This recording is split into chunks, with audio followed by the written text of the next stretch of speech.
All right, folks, I have 2:30, so we'll go ahead and get started on time, hopefully end on time. We'll try to keep it to an hour so that we can basically be able to digest this content over lunch break. We're recording the webinar, so we will share this back out on social media and YouTube after we're done with the webinar here. But we appreciate everyone attending the Q2 education series for TCS. And we're excited to have our vendors, Pax8 and Datto, supporting this with us today. And so the topic we're going to cover today is endpoint and application security versus the soft GUI middle. So I'll explain what that means in just a minute, but this really expands on our idea from Q1 where we talked about turning your office inside out.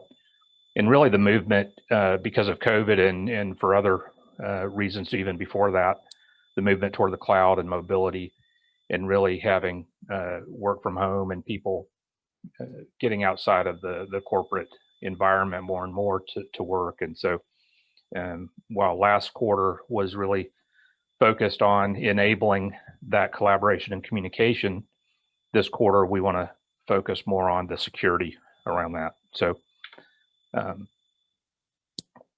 presenters today with Pax8, we have Paul Bennett, he's a cloud security consultant, and also Michael DePalma, who's a senior channel development manager with Datto.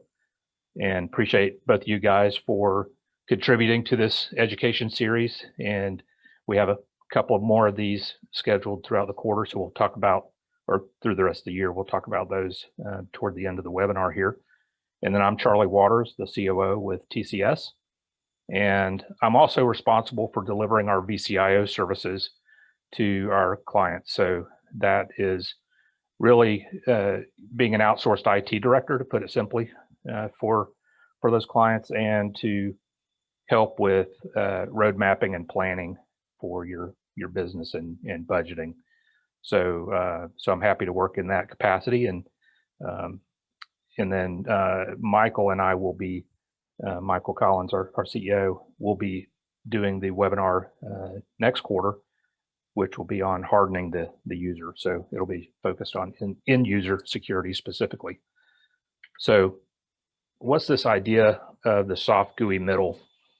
So in information security, that term's kind of thrown around a lot as talking about the corporate network and how defense in depth strategy these days continues to be a cat and mouse game, and the network, while often thought of in the corporate environment as being the castle walls and the gate that can't be penetrated. You know, we have this firewall and intrusion prevention and content filtering, all these security things at the edge of our network.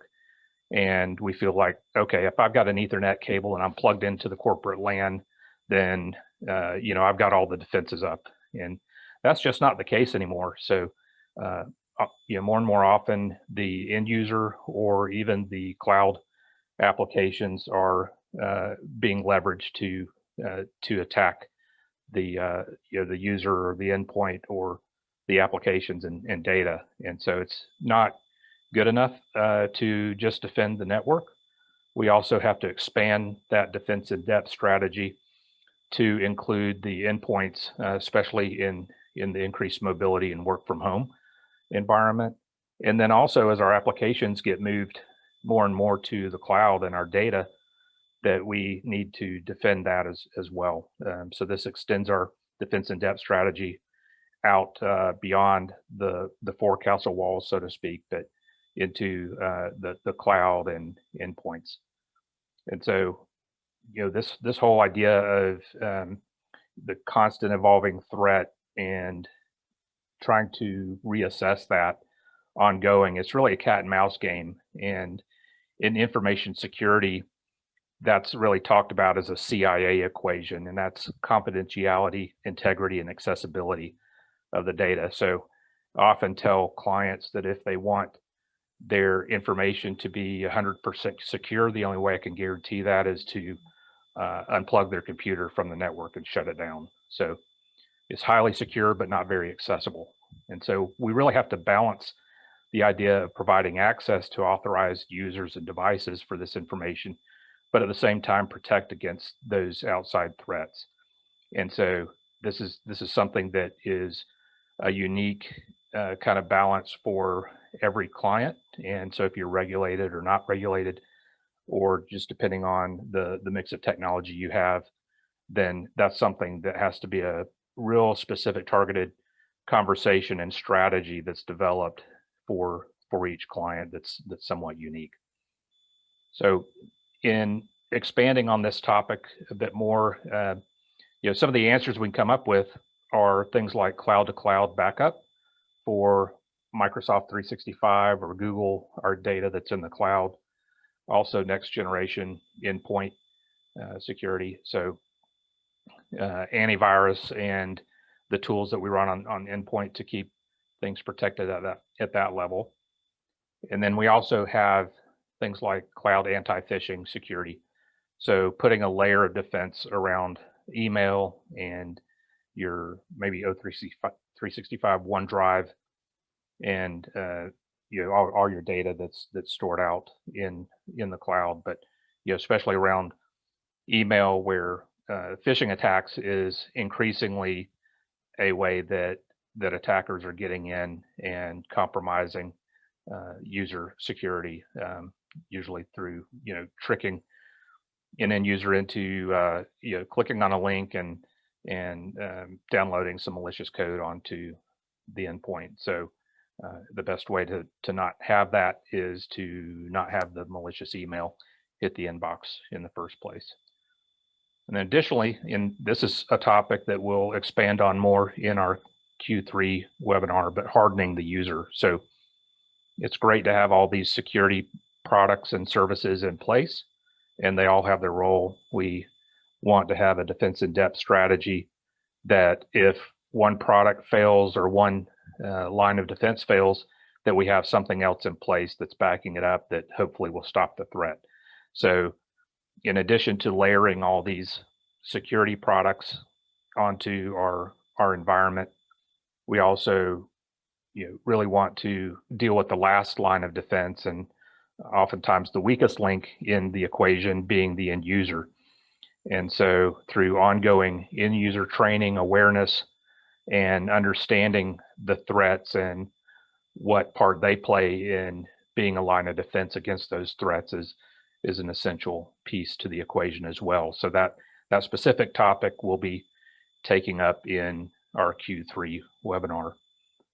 So with that said, I'm going to turn it over to Paul with PAX 8, and he's going to further expand on some of these security services and how they play a role in this defense in depth strategy.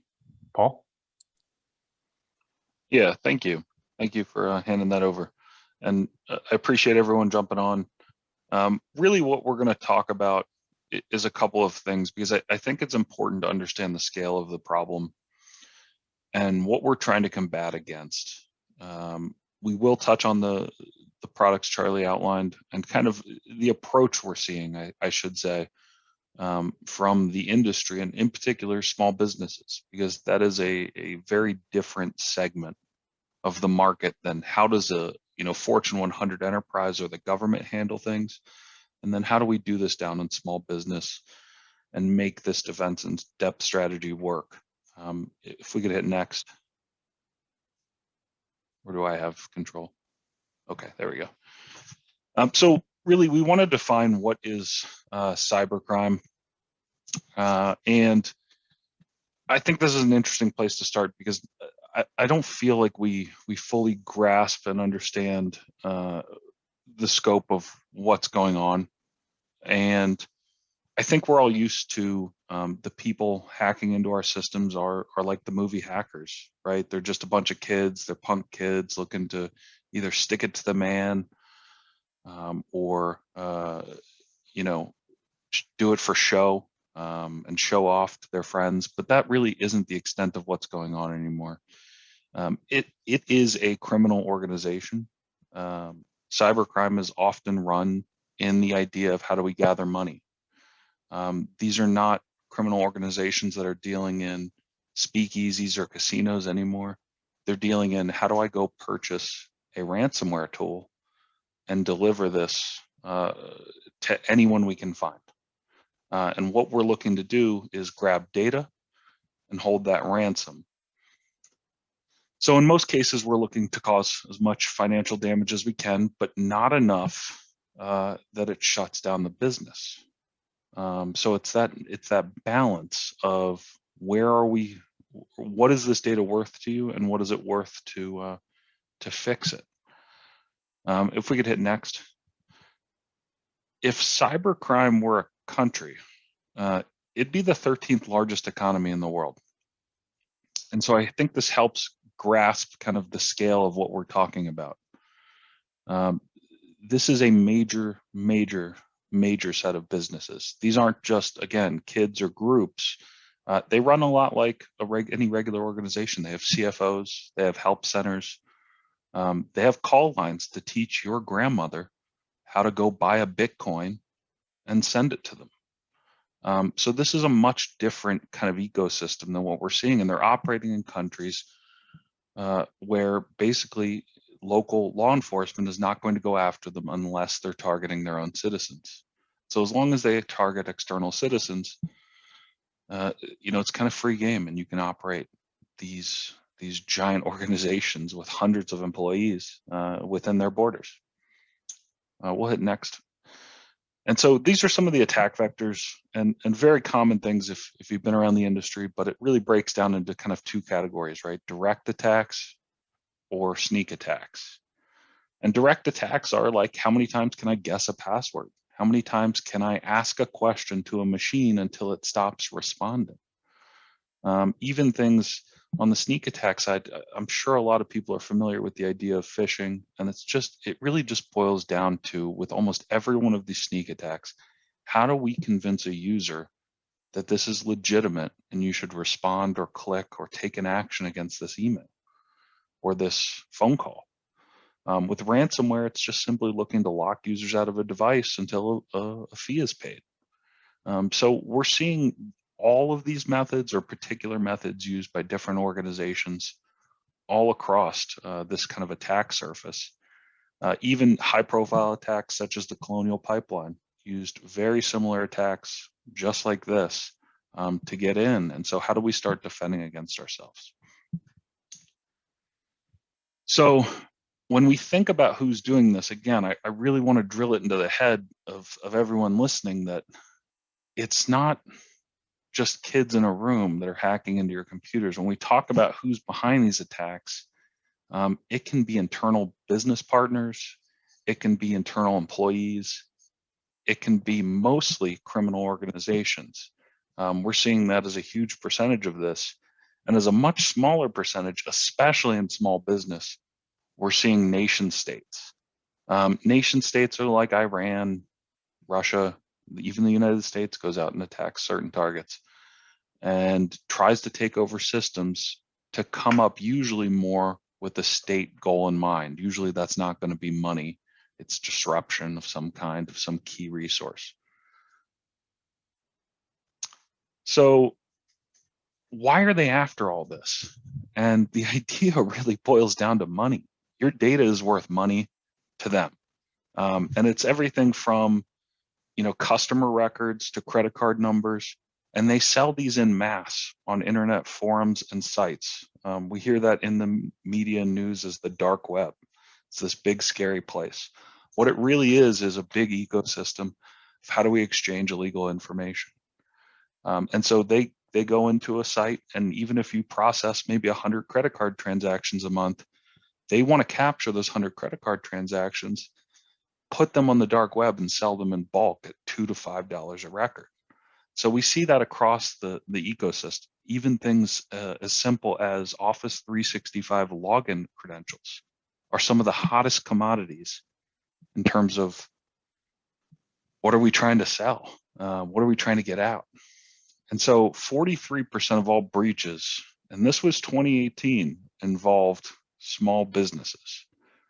I really want to point that out because I think that's really critical to understand, that we think we're too small to be a target for something like this, But in effect, I want to kind of draw your attention to, again, what happened with Colonial Pipeline.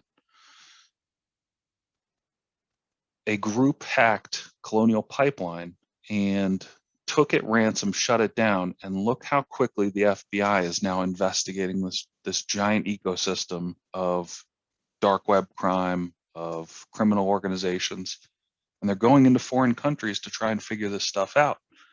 Whereas if you're a small business and you get ransomed, no one cares. You're the only people who do.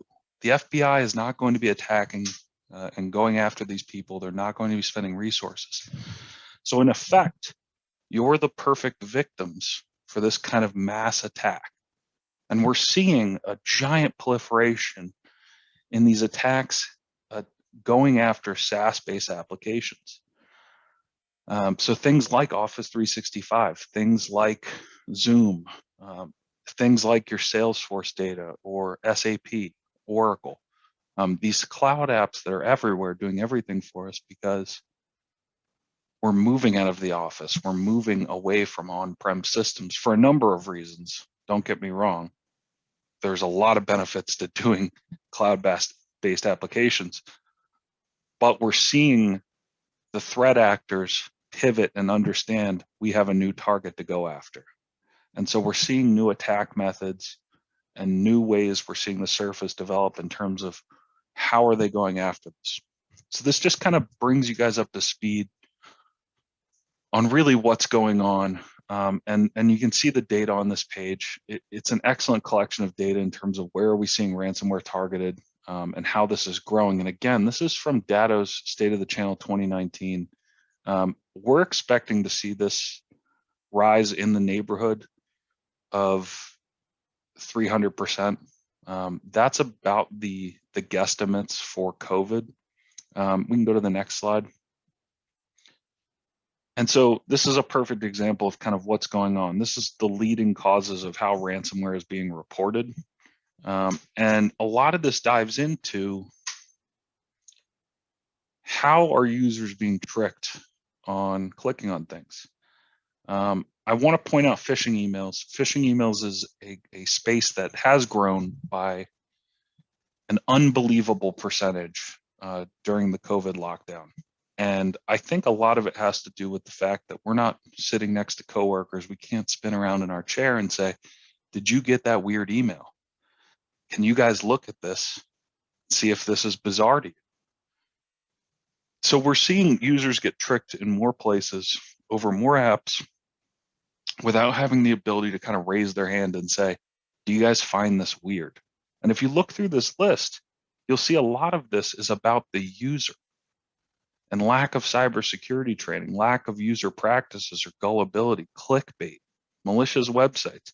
Not very many of these items we can set a ton of controls around. It has a lot to do with the user, and it has a lot to do with the administrator and what Charlie and his team can do for you guys. So if we go to the next page, this really boils down to, again, defense in depth, a multi-layered approach. You'll hear it said a couple of different ways. And there's a lot of different things we want to talk about from a security side into ways you want to protect yourself. Identity management is an excellent topic.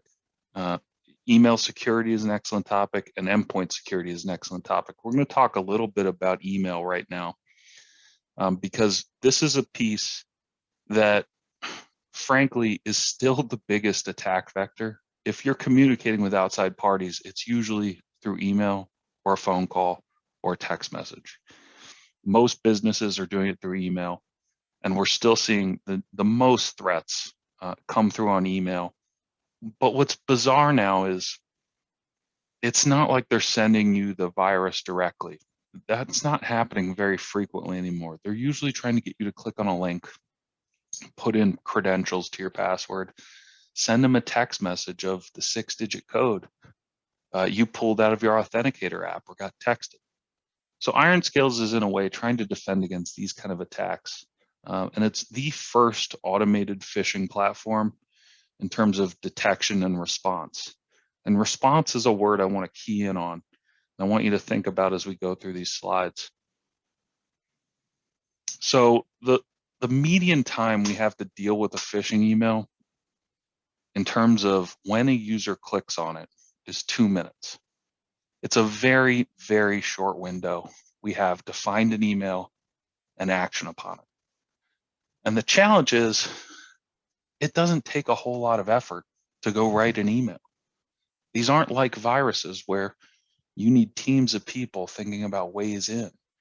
This could be a simple email that people have written on the fly, and we need to determine, hey, do you usually communicate with this person? Do we usually see this person communicating with the company? How do we usually deal with this information? So if we could hit next. The entire idea around this product is adding mailbox intelligence. It's trying to figure out how end user behavior really meshes and how you communicate with your colleagues or people outside of your office. And the idea is to kind of build the dynamic list that's constantly changing of how do you talk to people, what do you talk about, and how do we build that web? How do we build that network and understand who you should be communicating with and who you shouldn't?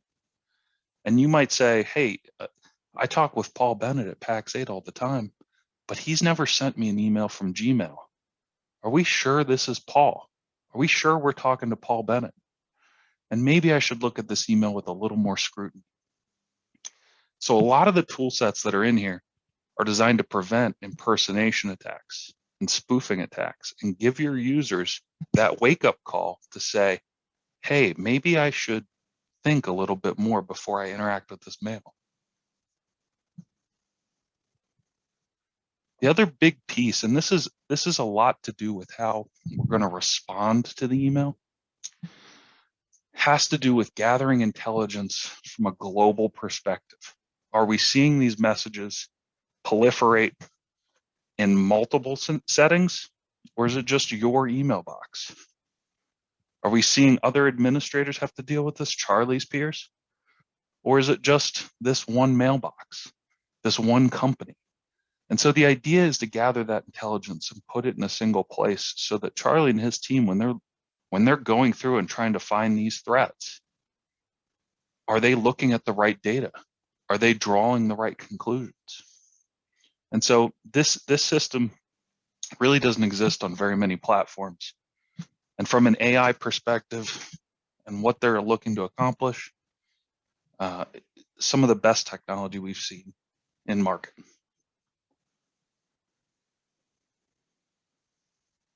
So really what this comes down to is we're looking for better control sets on impersonation, better control sets on detecting phishing campaign, and a better response.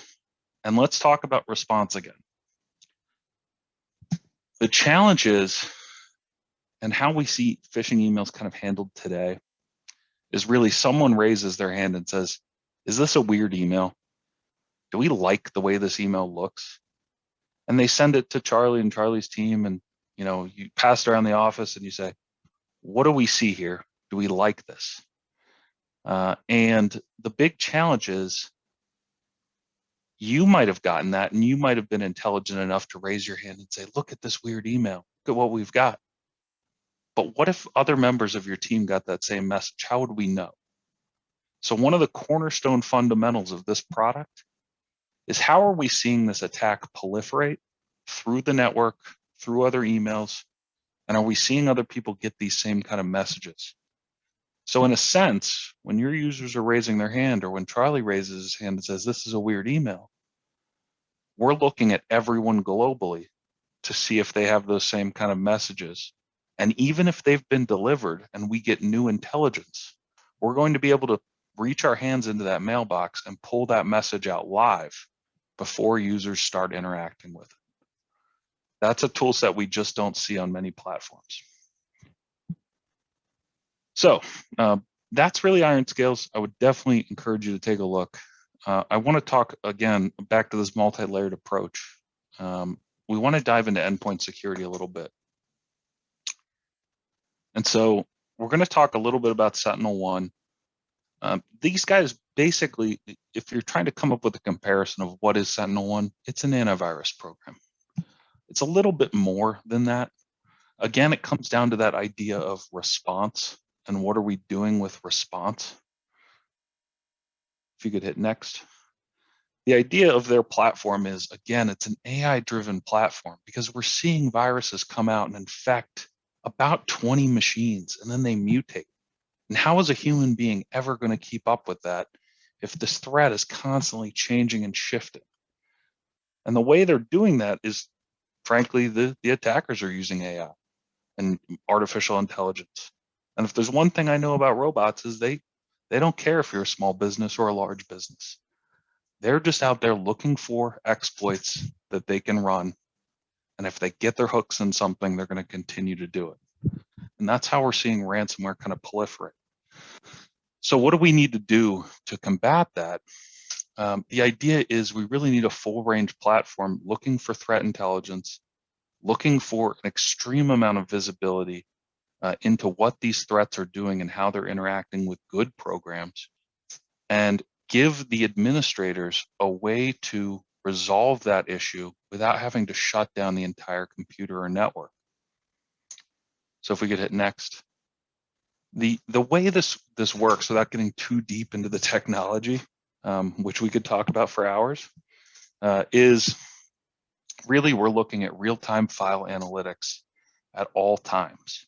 What is this file doing? How is it acting? What is it interacting with? We're going to break down the code of the file and understand what did it touch? Where did it put its hooks? What is it after? And once we determine that, we have a full ability to kill that process, kill that virus, and remove it from the system. Where tool sets in the past have failed is usually in that idea of how do we remove it from the system while still remaining users' productivity. Ransomware is a perfect example. If you were able to encrypt a machine and users are unable to use it, how do we uncrypt that drive? How do we unencrypt it and get users back to their day job, whatever their task is in the organization? This is a tool set that when it identifies ransomware, it can stop it in its tracks and then begin to understand what files did it actually interact with and what do we need to reload into the system to get users back to a happy state. Now, don't get me wrong, this is not a backup product. This is not designed to be your last line of defense. This is designed to be that stopgap to getting you back to productivity as quick as humanly possible. And so that's ultimately what this tool set is designed to do and designed to take care of. If we go to the next slide, I would recommend after this demonstration, you guys head over to the SentinelOne's YouTube channel. They do have live demonstrations of ransomware attacks. I didn't want to take up 5 minutes and show you one of these, but they do have prominent attacks like ReEvil, which was the attack used on Colonial Pipeline, attacking a network with SentinelOne on it, and then watching those files become encrypted and then revert back to their natural state when SentinelOne starts taking action and the administrator's action. So that's all I have for today. I hope this was useful. I really hope you guys enjoyed this. And if you have any questions coming up, please let Charlie and the TCS team know. More than happy to address them. Thank you, Paul. With that, we'll turn it over to Michael with data. Michael. All right. Thank you, Charlie. Great stuff, Paul. So I'm Mike DePalma. I'm the Senior Channel Development Manager at Datto. So we've been in the business continuity, backup, disaster recovery space for about close to 15 years now. And we've seen the huge increase in attacks wherever data lives. I mean, we started out as a backup, backing up on-premise Windows-based servers because that's where a lot of the attacks have occurred. But as data begins to migrate into different places, believe me, the criminals will follow that. So that false sense of security is that this is the reason why I moved to the cloud. This is the reason why I adopted Microsoft 365 or some of these other SaaS applications. This is the reason why, because I know that the criminals are just attacking the on-premise stuff. No, that's not the case. They're going to start to follow that data. So as more data lives and we live in this agile world, which is great, kind of the cliched term in the technology space is that we accelerated 10 years in a matter of 10 months at a necessity. And that's awesome. That's what was able to keep a lot of businesses' doors open over the last 12 months. The ability to go work remotely and be agile and have a hybrid approach and all these great tools that are out there. And we see some, staggering numbers in this software as a service industry, the SaaS industry. Basically, these numbers have doubled since 2017. Close to 80% of businesses will be run almost entirely out of these SaaS applications. And so we are seeing this trend. And although we were kind of forced into this out of necessity, my instinct, and based on the conversations that I have with businesses, is that this is here to stay. Businesses made a huge investment into these applications. The training was there. Nobody calls my phone anymore. My cell phone doesn't ring. Now it's always a Teams meeting or a Zoom meeting. So that's what where we're living, and the criminals know that, and they're extremely opportunistic. When you start to look at data, I like to look at it more as a question about cyber resiliency as opposed to cybersecurity. Now, Paul mentioned a lot of the great ways you protect data up front, and there's a lot of great solutions out there. But it really does start with people, and then your processes, and then the technology comes in. Because if you don't have buy-in and check off all three of those boxes, you can't really say you're as cyber resilient as you really need to be. And what I mean by that, if you saw the FBI Director Wray on the floor of Congress about 2 months ago, he's testifying, he's getting grilled about the attack on the US government. He was very open and echoed exactly what Paul said. There's nobody that's going to say that I am 100% secure for the attacks that are happening right now and the attacks that are happening tomorrow. So the bigger question is, how resilient is your business? If something were to occur and something were to get through, how quickly can you detect it through a lot of those tools that Paul mentioned? And then how quickly can you get that data back into a production environment? And when we look at on-premise data, the data that lives on on-premise servers, the vast majority of that data is backed up in some form or fashion, even if it's tape. And believe me, we still see tape backup. But when you start looking at things like Microsoft 365, only about a quarter of those are using third-party backups. Criminals love this statistic because they know that businesses are still viewing it as something that is secure in and of itself. You start looking at a little under the hood a little bit, you'll see that some of the projections that we're seeing, this one's coming from Gartner, 70% of organizations will have suffered some sort of business disruption due to data loss of a SaaS application. So we are seeing these trends. And when you start to look at what the actual impact is, it's not necessarily just the idea of losing data. It's the speed in which you can recover it, because it's the downtime that really starts to impact folks' bottom line. I mean, think about the pipeline attack. What was the real impact of the pipeline attack? It wasn't that they thought they were never going to get their data back. It was the speed in which they can get their systems back up and running. That's why they paid the $4 million. That's why it took over a week. That's why I'm based in Connecticut with still $3.20. It's that cost of downtime. And, there's a lot of different data. We look in our space within that ransomware report that Paul referenced, the average ransomware attack on average cost a business about $300,000. That's a small business. I did a presentation recently with a gentleman from the FBI. Their number was 1.6 million was the average attack. Another recent presentation was with a gentleman from the Department of Homeland Security. I wish I could share this slide. They're great, but they don't ever let you see it. They don't ever share their slides. They don't even let you take pictures of them. But he said this number publicly, so I don't have a problem sharing it. Their number in terms of the length of downtime before a business is truly back and operational from a ransomware attack was 16.2 days. That is the leverage that these criminals have. How resilient are you? And a lot of times you'll see an attack like the pipeline and throw your hands up and say, what chance do I have to combat these folks? Well, you go look under the hood a little bit, there were some vulnerabilities up front, and then clearly they didn't have a cyber resiliency plan to make sure that they could stay up and running. And so when you start to look at these numbers and how long this data recovery can take, and even if you've ever gone through a full-blown disaster recovery, you know the pain points there. And when we started looking at what that shift over the last 12 months of that remote workforce looked like, when we talk to the managed services community, right? So folks like Charlie, that we are a channel only company, we don't work with those folks. About 60% of those folks said that the shift to remote work resulted in an increase in ransomware attacks. And that is confirmed by all the government organizations. We saw an uptick. And it's because these guys are opportunistic. They see low-hanging fruit of people working from home on potentially a personal device, right? Or things like that, or insecure network. And they're going to seize upon that. We saw that the sector with the most attacks last year was the healthcare industry. Not because necessarily they were the most vulnerable, but they were under the most pressure. They will go and do that. You will see, I can guarantee you, coming in the next couple of months, they will focus their attacks on the Southeast here in the States while hurricane season comes up, because they know there's vulnerabilities. These are evil people. And as folks start to shift the way that they do business, the criminals will adapt. I thought it was great points that Paul made in terms of who we're up against.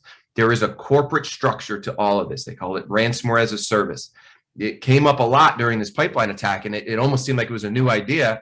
I'm sure Paul's been talking about it for the last 6 years, because I know we have, because that's what the structure has been. So you're not competing against some kid on his couch. There are buildings on Earth right now where there are people sitting around the water cooler talking about Game of Thrones. Their break will be over. They'll go back. They'll sit in their cubicle, and their entire job for those 8 hours is to just send out attacks. And at the end of the day, they punch out. They go home. They have dinner with their families. They talk about their day. It is a true industry. And I love some of those stats that Paul had mentioned. But these stats are, in our reporting, but even you could just pull news right from the headlines. You start looking at the news reporting the increase in these attacks, specifically on Microsoft 365, but really on all different SaaS applications. But again, they're going to follow where the majority of the data lives. And more than half the business email users have become victims of some sort of phishing malware.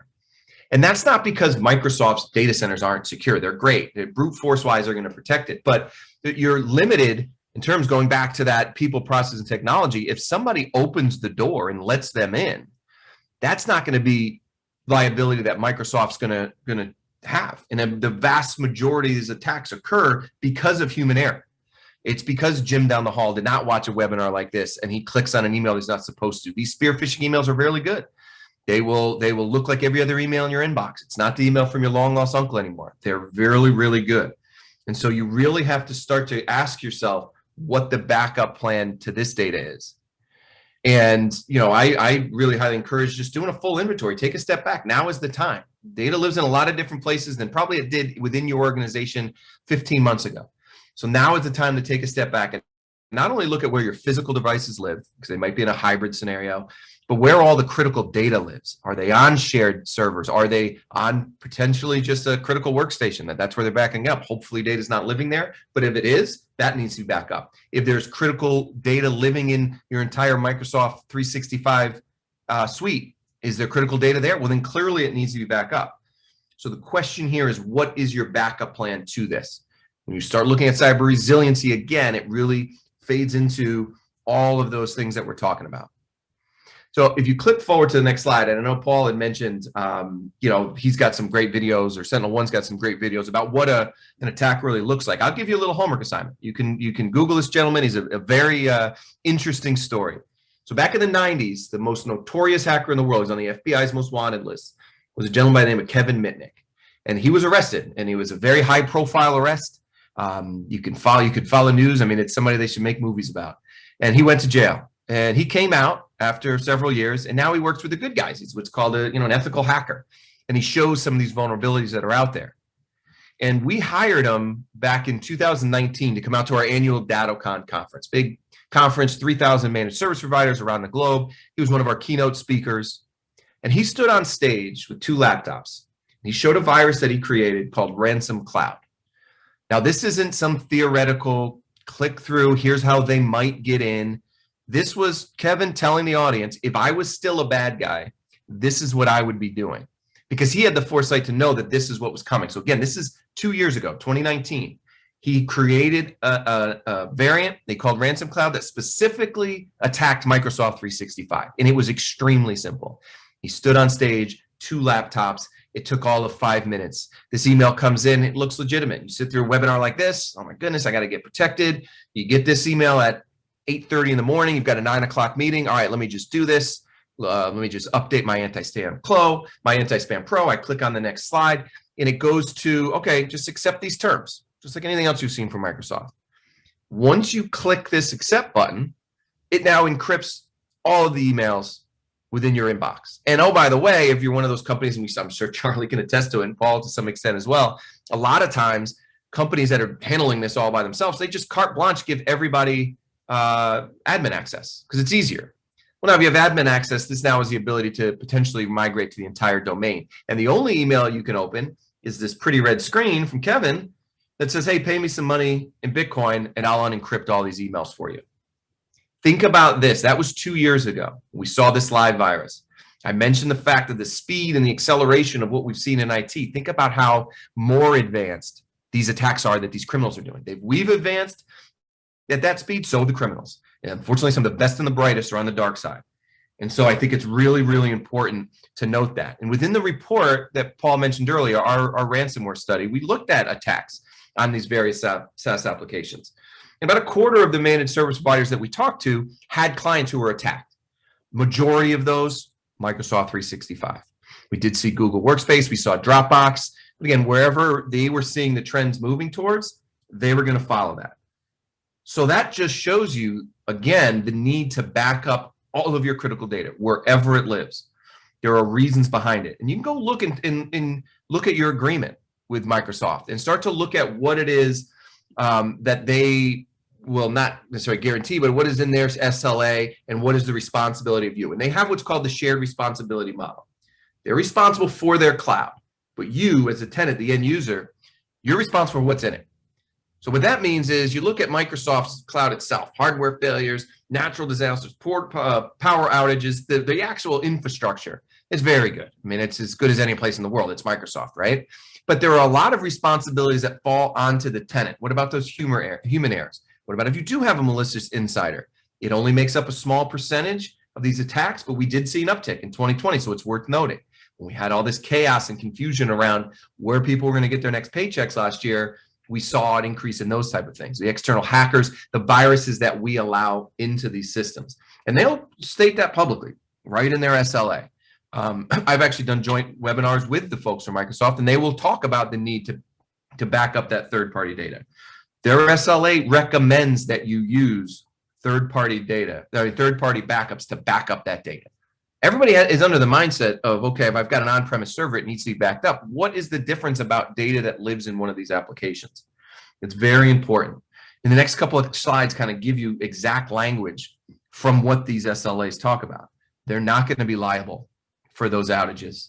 They recommend that you regularly back up that content in third-party applications and services. And it really comes down to this holistic approach. None of this stuff, none of the products that Paul talked about, nothing that Datto offers is a standalone commodity, buy off the shelf, okay, I'm all set. It is a multi-layered, really culture of security type atmosphere that you need to live in. This is now becoming, to some extent, a prescriptive style conversation that you should be having with folks like Charlie.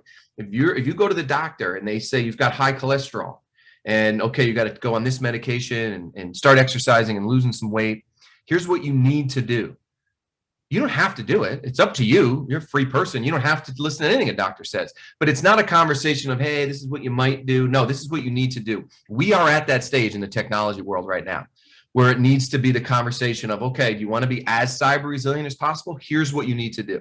It's your choice how you actually put that together and how you're checking off those boxes. But everybody, all of the vendors in the space, all the folks like Charlie in the managed services space, they all talk about the same thing. And there's a chart that shows kind of the data thresholds that Microsoft 365 has. And it's important to know because again, they're okay, if I delete it, it'll sit in my recycling bin for a little while. What happens with SharePoint? I think this is something that needs to be top of mind for everybody. But also there's certain things about, okay, what about employee turnover? Something that you might necessarily think about. I'm sure there was a lot of employee turnover in every single business last year. Well, what happens to that person's data in their account? Are you going to continue to pay for that license in perpetuity? Or do you have a backup there that you can now restore and provide to whoever's taking over that particular role? These are thresholds that everybody should be mindful of because again, it's something that maybe when you adopted Microsoft 365, you might have glanced at once. But starting to understand this is pretty critical. Now, Google Workplace, essentially the same language. Again, they're going to talk about the shared responsibility model, limiting their liability on things that might have been deleted. they're going to essentially have the same language, that shared responsibility model. You bear responsibility. I sat on panels where cloud engineers from Microsoft will look out into the crowd and say exactly this: you bear responsibility here. It's really critical to understand that as you're starting to put together your plan. So, I think a lot of information here is a lot of great information. We obviously, none of us really went into product specific, but it's more the idea of this cyber resiliency mindset that every business needs to have. That's the only way we win this fight against these criminals, is to understand what leverage they have. They've either stolen your data or they've locked it, they've encrypted it. If you're not backing it up, clearly you don't have any other recourse but to pay. But if it does happen, how resilient are you? How quickly were you able to detect that happened? So it's not just running in the background as long as, for weeks on end. Or how quickly can you get back into business? How quickly can I get everyone in my office access to all the tools and data that they need? So that's really where we need to focus on. So Charlie, I'm going to turn it back over to you for some parting thoughts, but obviously here to answer any questions as well. Yeah, appreciate that, Michael. Great overview and really good information. A lot of these statistics and data seem pretty scary and alarming. I think the important takeaway for me is trusting your technology advisor. Obviously TCS, we're in the business of supporting small business. That's our focus, and we intentionally operate in a certain segment of the market, and then we rely heavily on our business partners. And I can't state highly enough how much support we get both from Pax8 and Datto. So thank you again, Michael and Paul, for contributing to this education for our clients. And really, that's our responsibility in the market, and not only for TCS managed clients, but just our market in general that we serve. It doesn't matter if someone's a client or not a client yet, as we like to look at it.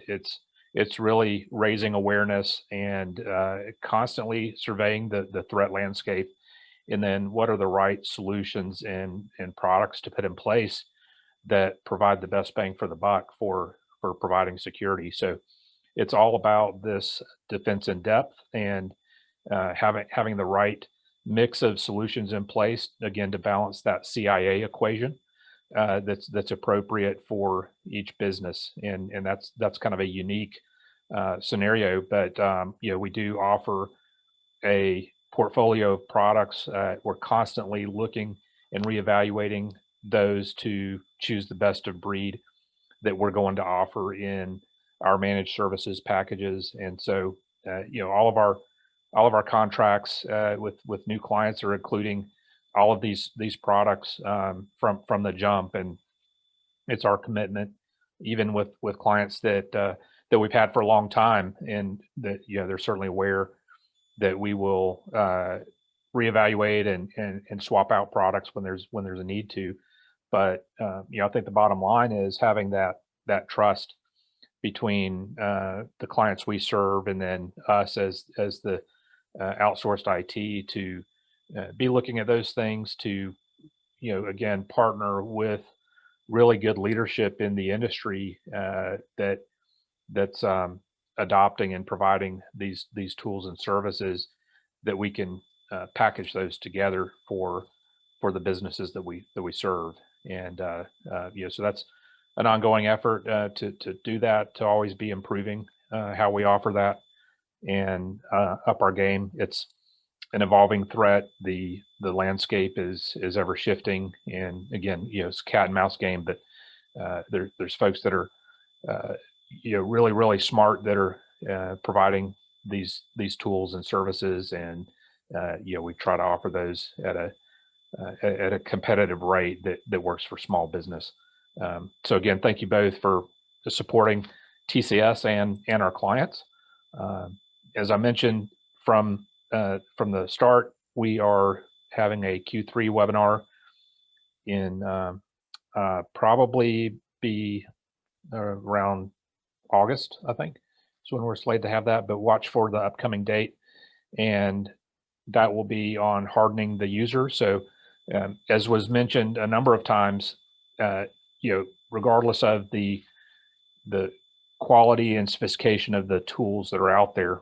A lot of the vulnerability is because the user is trusted with clicking and accessing data, and so the environment assumes that those are authorized behaviors by the user, and so really doing more all the time to educate and raise awareness about how to be a good user on the system, what things to watch out for, especially phishing is such a big deal these days, and probably on a nearly daily basis, our team is working with clients on those kind of things. But our commitment is to provide that education, and we will continue to do it through the webinars so that we can cast a wide net with the Middle Georgia market, but also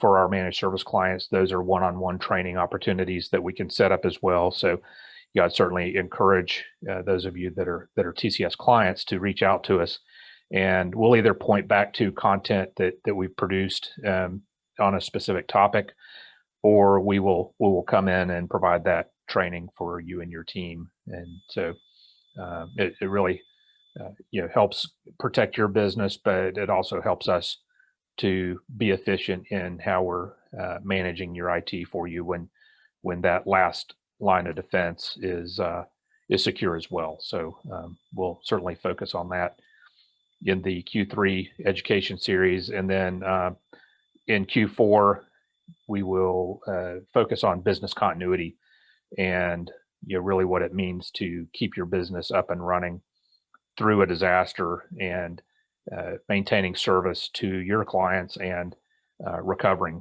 from some big event, tornado, fire, whatever.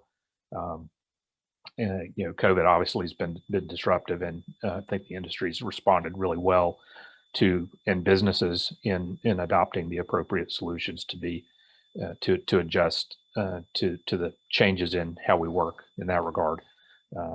But we'll focus on business continuity in Q4. But again, thanks to Michael and Paul. Any parting thoughts from you guys just as we wrap this up?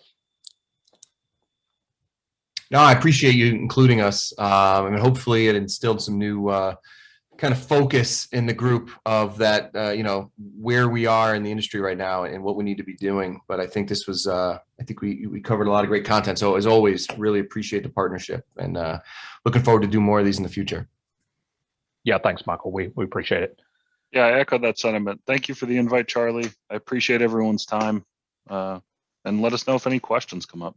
Thank you. Okay. Well, yeah, we'll do. And we certainly do want to open this to questions. We'll do that after the webinar.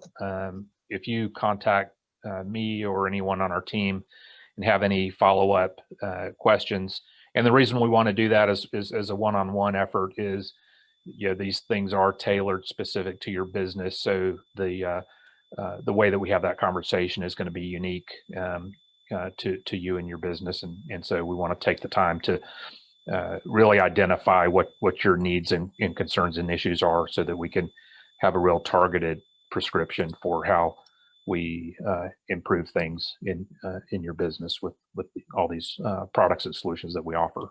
So we'll be happy to have a follow-up on that. Anyone that wants to email me at charlie@choosetcs.com would be probably the easiest way to start that conversation. And as always, thank you to our clients. We're in the business to serve and help improve your business so that you all can better serve your clients. And so we're thankful and grateful that you have put your trust in us, and it's our commitment to you to get better every day and to try to help you guys get better every day. So with that, we'll close it out, and look forward to communications on the Q3 webinar coming up. Thank you all. Have a great day.